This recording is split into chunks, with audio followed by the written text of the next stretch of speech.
占用大家宝贵的这个用膳的时间啊。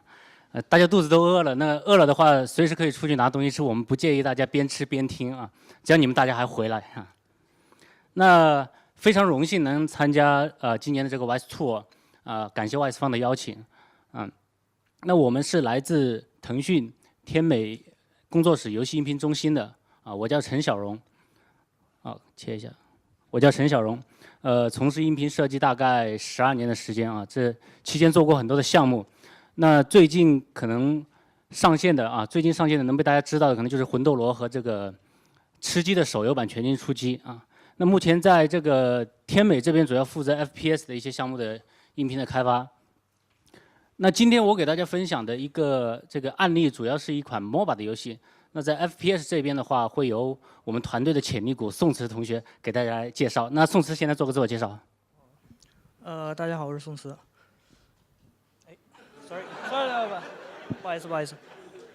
那现在我是在那个腾讯天美音频中心担任音频设计师的工作。那么我从事游戏音频行业，可以说相对于在座的各位前辈来说，可能比较短吧，接近3年的时间。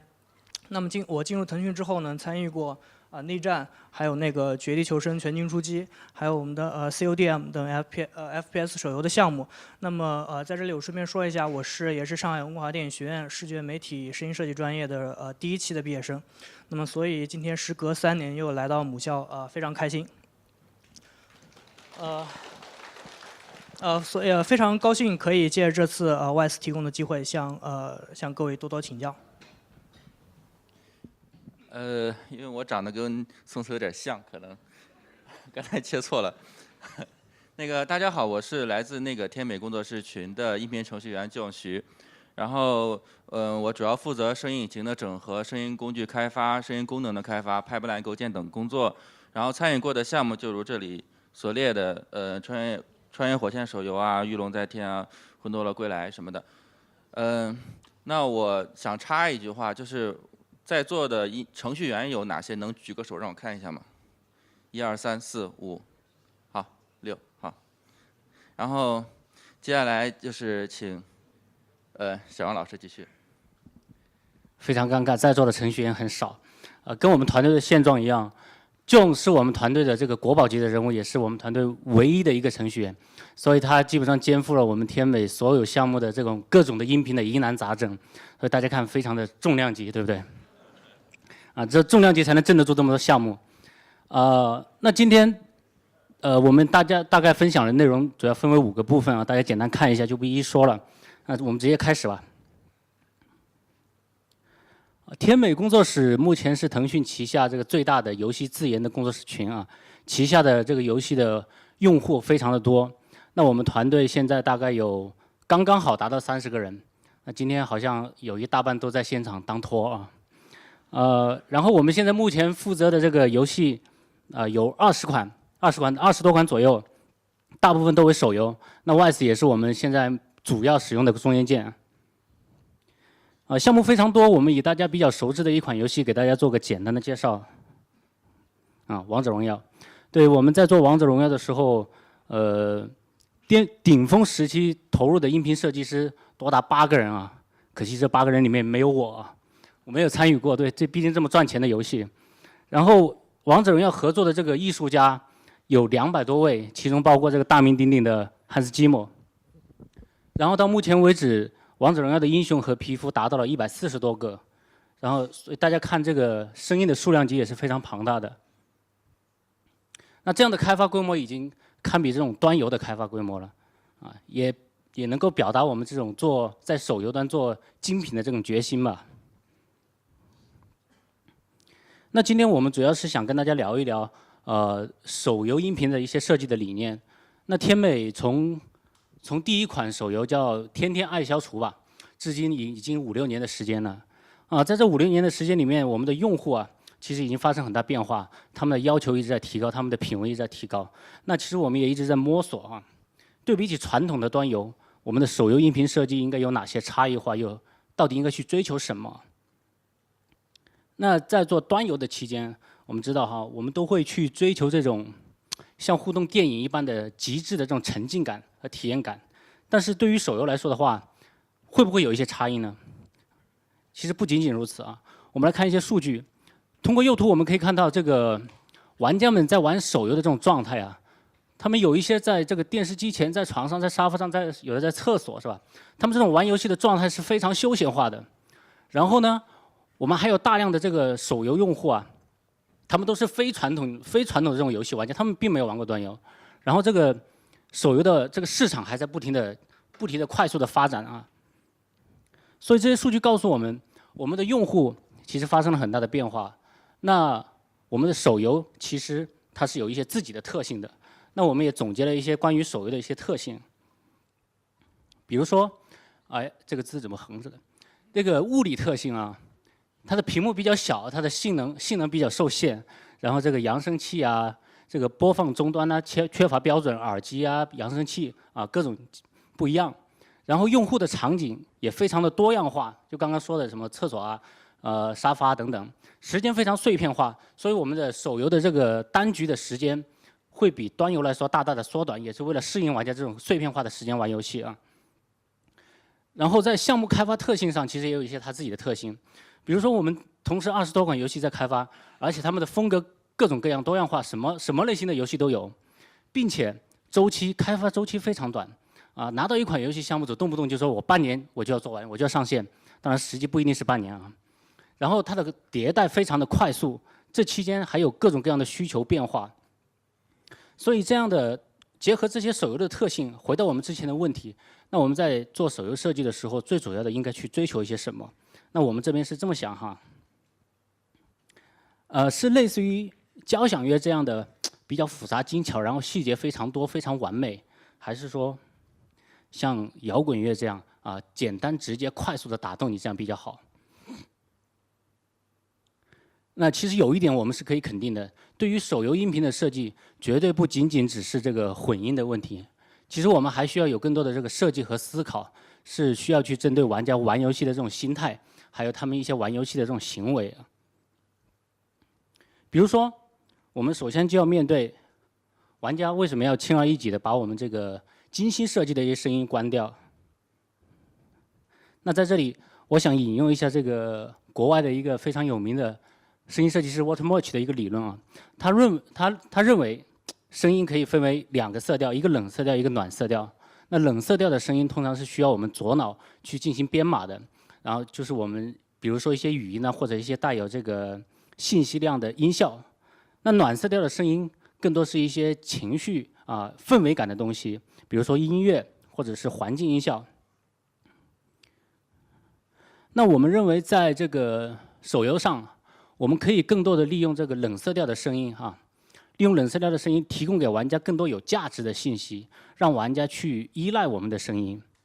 那在暖色调的声音上，我们可以更多的去营造游戏的体验的氛围啊，针对我们的游戏玩法，去注重直接的感受。那所以按照这2种理念的话，我们通常会用3种手法啊，在我们这边，首先是聚焦。手游的这个画面和扬声器，它的空间都比较小，所以我们可能要做更多的减法思维，去提升这个核心的乐趣。那在夸张，第2点夸张，我们通常都会用一些这个夸张和对比的手法，去放大玩家在游戏里面的一些这个情绪的波动，又或者是去突出一些重要的声音，有效，我们可以利用声音去提供给玩家更多的玩法啊，让玩家去更多的觉得我们的声音有存在的价值啊。比如说，我们最近在那个做一款 FPS 的游戏，那我们故意把那个1P 打中3P 的这个命中声啊，设计成了2D 的声音。也就是说，我们想让玩家无论命中多远的敌人，都可以清晰的听到这个命中的提示声音。但是突然我们有一天又突发奇想，觉得这个好像不大符合逻辑，不大符合现实状况，然后又把它改成了3D 的声音。那紧接着我们就收到了那个策划那边的抱怨说：“哎，我怎么打中人，我怎么听不到这个声音呢？这样让我非常的不爽，你们必须要把我改回来。”所以我们就改成了2D。所以说这个声音已经深入的影响到了他们设计时候的这种体验感和这种手感。那接下来我们也准备了一些案例来给大家一一分析。AOV 这是一款 MOBA 游戏啊，说到 MOBA 游戏都绕不开王者荣耀，对。它是王者荣耀的国际版本。它在前9月份的时候也刚刚登陆了 Switch 的平台。这2款游戏的核心玩法是非常类似的，但是因为他们面对的用户群体不一样，它主要是面对的是一些海外的用户，所以在内容上其实也是有一些差异。那 MOBA 的游戏从从 PC 端到手游端我们认为不仅仅只是操作方式的改变，在 PC 端玩家可以通过键盘鼠标，它可以轻易的去切换屏幕，它可以很简单的关注到这个地图上的每一个角落战局的情况，对吧？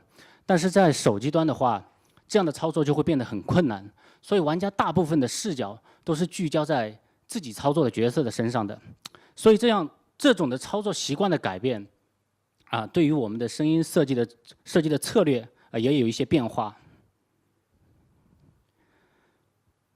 那我们也针对前面说的3种手法，我们也制定了一些设计策略。比如说在聚焦方面除了去提升这个爽快高效的战斗感，我们重点会去关注玩家操控角色的这个代入感，通过一些互动语音，通过一些具有标识性的音效等等。那在夸张方面，我们会重点去突出在战斗的情况下 EP 的这种战斗的感觉，同时我们用了这个 Voice 的 HDR 功能去凸显一些除了 EP 的其他的一些关键性的声音，比如说大招的声音呢，或者是一些团控技能的这种重要性的声音，在后面的案例中我们会说到。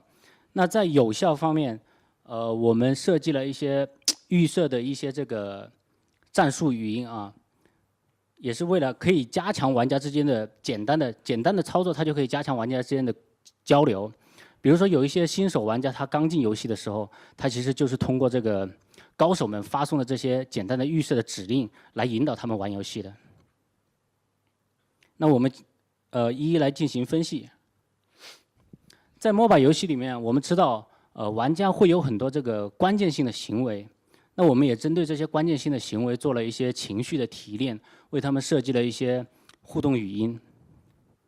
比如说玩家在战局当中得到一个 buff， 或者是拿到1血，或者是进行多杀等等，当他得到这种行为的时候，我们再利用相对应的这个语音给予他们情绪上的刺激这种成就感就会进一步的得到加强。同时我们还设计了这个近战和脱战的状态，在脱战状态的情况下，玩家更多的是会去触发一些这个闲聊的语音，那这些语音更多的是会去阐述他们一些在这个世界观背景里面的一些关于自己的故事。那进入战斗之后呢，这些语音就显得不那么合理了，所以我们就会把这些语音换成一些更符合战斗情况下的一些语音。那我们来看一个演示视频。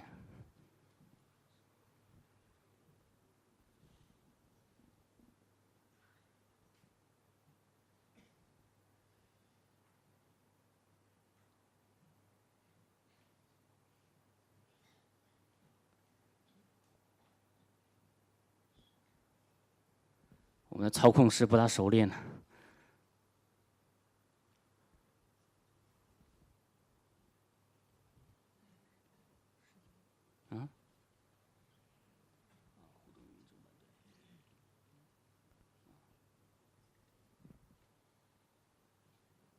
I'm on it!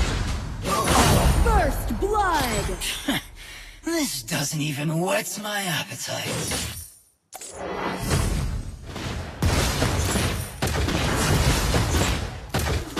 First blood! Oh, wiped off the mat!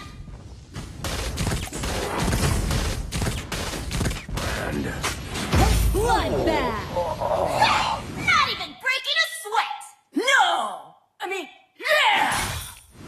You're done! Dominating! Team meat! Team meat!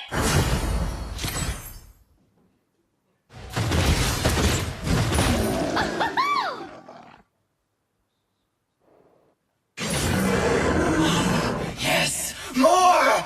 I crave more.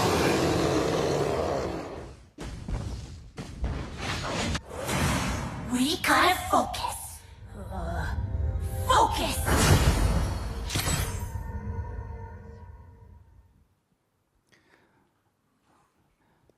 对，我们看到刚刚里面有一个角色，他在喊 Timmy Timmy， 工作室项目组的同学故意设计了这么一个 Timmy 的角色，所以他在达到多杀的时候，他会兴奋地喊 Timmy 啊，我们工作室的名字。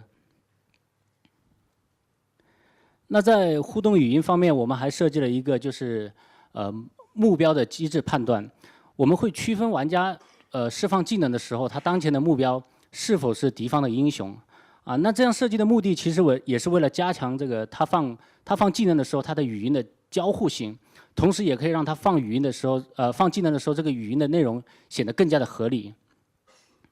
那另外一方面，在玩家正常补兵的情况下，当他的目标不是英雄的时候，他在补兵的时候，我们会把这些语音大部分的切换为是一些简单的互克语音啊，也是为了降低一些这个语音的密度，可以让玩家更加专注的去进行补兵。那我们再来看一个演示视频。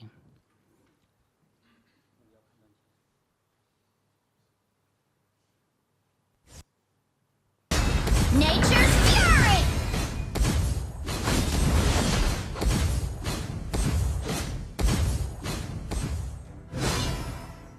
Tempest!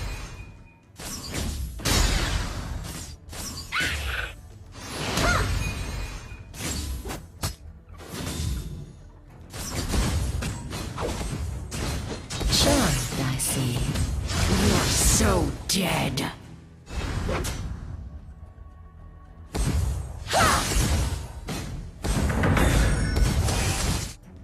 Dizzy. You have defeated an enemy. This is gonna hurt. 对，我们可以通过视频看到，我们用同样一个技能命中敌方英雄或者是小兵的时候，他说话的语气和语音的台词都是不一样的。那这样也可以让我们的角色增加更多的这种生动性和趣味性。那同时在互动语音方面，我们还做了一些彩蛋类的这种小设计啊。在我们的游戏里面，其实是有一个完整的世界观背景，所以我们的很多的英雄在这个世界观里面，他们会有一些相互的关系。比如说，两个英雄，他有可能是情侣，也有可能是这个兄弟的关系。那我们在游戏中还给他们区分了一些阵营的判定。比如说有两个情侣在同一个阵营，他们相遇的时候，他有可能会说一些“你爱我，我爱你”这种打情骂俏的话。那如果他们出现在不同阵营的时候，他有可能会说“你为什么背叛我”？对。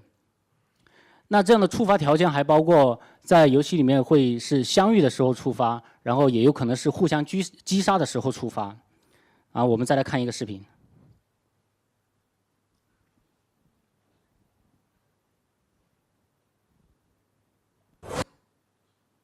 Hide behind me, sweetie. Come on, show me! I don't want to hurt you, if that's possible. Good. This'll make it easier for me. You have defeated an enemy. They're all the same. You will always have a special place in my black heart. I can't believe we are fighting together. I'd rather fight against you than by your side.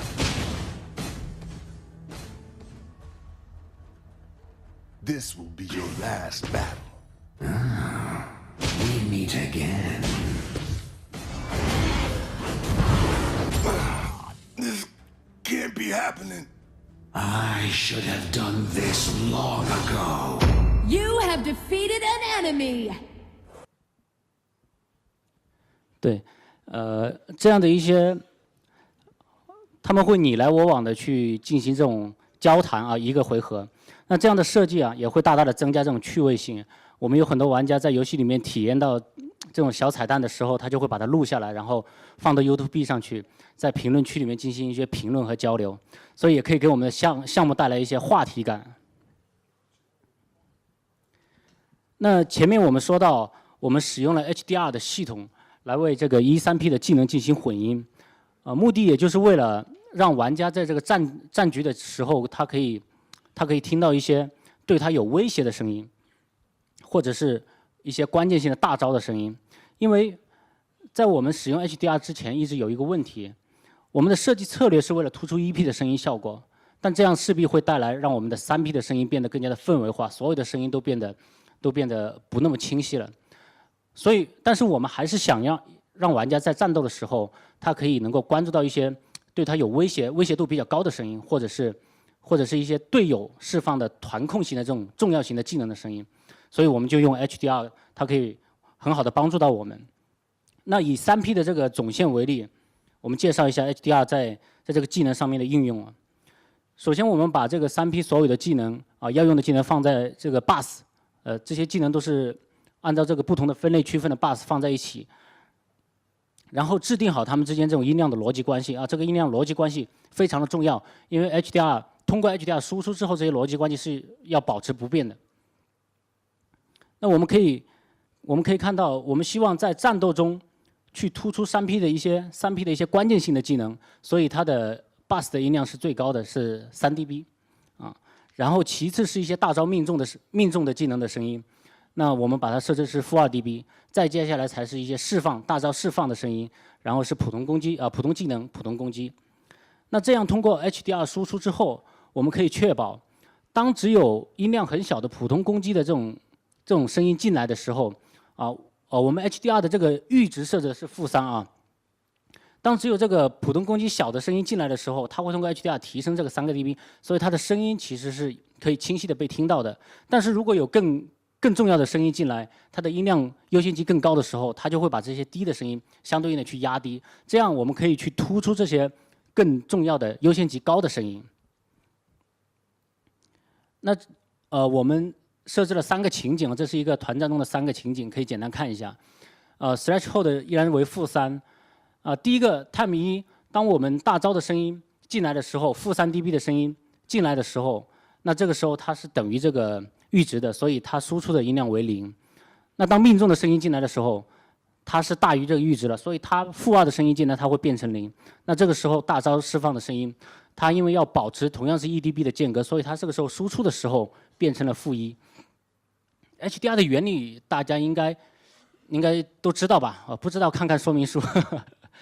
然后 time 3的时候，当这个关键性的声音进来的时候，那3 dB 的声音进来，它就会相对应的把很多的声音都压低了。这个时候普通攻击你可以看到下面普通攻击已经压为负12了，这个时候普通攻击基本上已经听不见了。那这样的好处就是我们可以去控制这个整个声音的，可以控制它们的动态，同时可以保证我们重要的声音可以被听到。Wise 也给我们提供了非常直观的这个 Voice Monitor， 这个可以看到我们输出之后的音量，重要程度低的声音，通过了它设置之后它就会音量会被推起来。那总的来说 ，HDR 的功能对于我们的手游来说非常的适合，效果很明显。那我们来看一个视频，对比视频。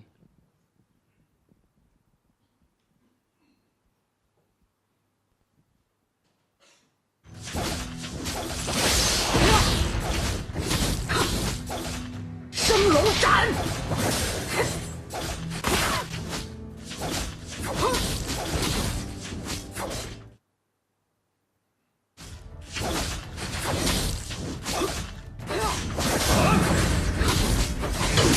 流星来了！风旋手里剑，升龙斩！天旋！对，我觉得对比的看起来效果应该还是很明显的啊。那 HDR 对于我们的手游来说非常的好用，它对于我们强调一些战局里面的关键性的信息非常的实用。但前提是我们需要去提前仔细的做好前期的音量输出的那些音量逻辑差的音量差的关系。好，这个 MOBA 的案例我就分享到这里。那有请宋慈给大家分享另外一个 FPS 的项目。